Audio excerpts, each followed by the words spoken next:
વાત કરીએ મહેસાણાની તો મહેસાણા જિલ્લામાં ખનીજ માફિયાઓ બેફામ બન્યા હોવાની જે ઘટના સામે આવી છે અને બેફામ બનેલા ખનીજ માફિયાઓની હરકત પણ મોબાઈલના કેમેરામાં કેદ થઈ છે। ત્યારે મહેસાણા જિલ્લામાં ખાણ ખનીજ વિભાગની ટીમે ડમ્પરમાં રેતી ભરીને શિવાલા સર્કલથી બાયપાસ હાઈવે ઉપર ભાગી રહેલા ખનીજ માફિયાઓના ડમ્પરનો પીછો કરતા ખનીજ માફિયાઓએ ખનીજ વિભાગની ટીમને રોકવા જે હાઈવે ઉપર રેતી ઢોળવાનું શરૂ કર્યું હતું અને આમ ખનીજ વિભાગની ટીમને રોકવાના અથાગ પ્રયાસો કરવામાં આવ્યા હતા। પણ આખરે રેતી ભરેલા બે ડમ્પર જે નુંગર બાયપાસ સર્કલ પાસે ખનીજ વિભાગના હાથે ઝડપાઈ ગયા હતા અને ખનીજ માફિયાઓએ હાઈવે ઉપર રેતી ઢોળી ખનીજ વિભાગની બચાવના જે પ્રયાસ બાદ જે ખનીજ માફિયા ઝડપાઈ જતા રોષે ભરાયેલા ખનીજ માફિયા મહેશ પટેલ અને તેના સાગીરતો સાથે ખનીજ વિભાગના અધિકારી યોગીરાજસિંહ પરમાર ઉપર હિચકારો હુમલો કર્યો હતો।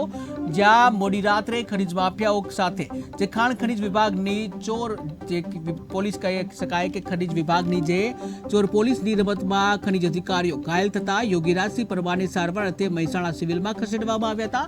તો મહેસાણા તાલુકા પોલીસે પણ ઘાયલ અધિકારીનું નિવેદન લઈ વધુ કાર્યવાહી હાથ ધરી છે। રાત્રિ દરમિયાન અમે ચેકિંગમાં હતા તે દરમિયાન અમારા રોયલ્ટી ઇન્સ્પેક્ટર શ્રી યોગીરાજ પરમાર જ્યારે એક ડમ્પરનો પીછો કરીને પકડીને લાવેલા, ત્યારબાદ એમાં સારી રીતે ખનીજ ભરેલું હતું, એમને જપ્ત કરી અને મૂકીને નીકળતા હતા ત્યારે જે ડમ્પર માલિક છે તેઓ આવ્યા અને એમની પર હુમલો કરી દીધો અને એમને ગળદાપાટનો માર અને બીજા 30 હથિયારોથી હુમલો કરેલો છે।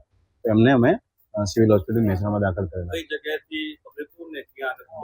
શિવાલા સર્કલથી આપણે પકડેલું હતું અને એને મારુતિ પ્લાન્ટ જે છે નુગર ચોકડી ત્યાં આગળ મૂકેલું હતું અને નુગર ચોકડીની આસપાસ એ રીતે હુમલો કર્યો। ગઈકાલ રાત્રે 2 ડમ્પર સીઝ કર્યા છે। એમાં જે ડમ્પર છે રોયલ્ટી પાસ વગરનું હતું અને એ ડમ્પરના માલિકે હુમલો કરેલો છે। આ રાત્રે લગભગ 4 વાગે આસપાસનો છે નાઇટમાં। એટલે જ્યારે ટીમ કામ કરતી હતી અને એમને ડમ્પર જપ્ત કરીને મૂકી અને નીકળ્યા તો ત્યારબાદ એ માલિકને ખ્યાલ આવ્યો હશે અને માલિક પણ ત્યાં હાજર હોય તેમને આ લાગ્યું હશે એટલા માટે એમણે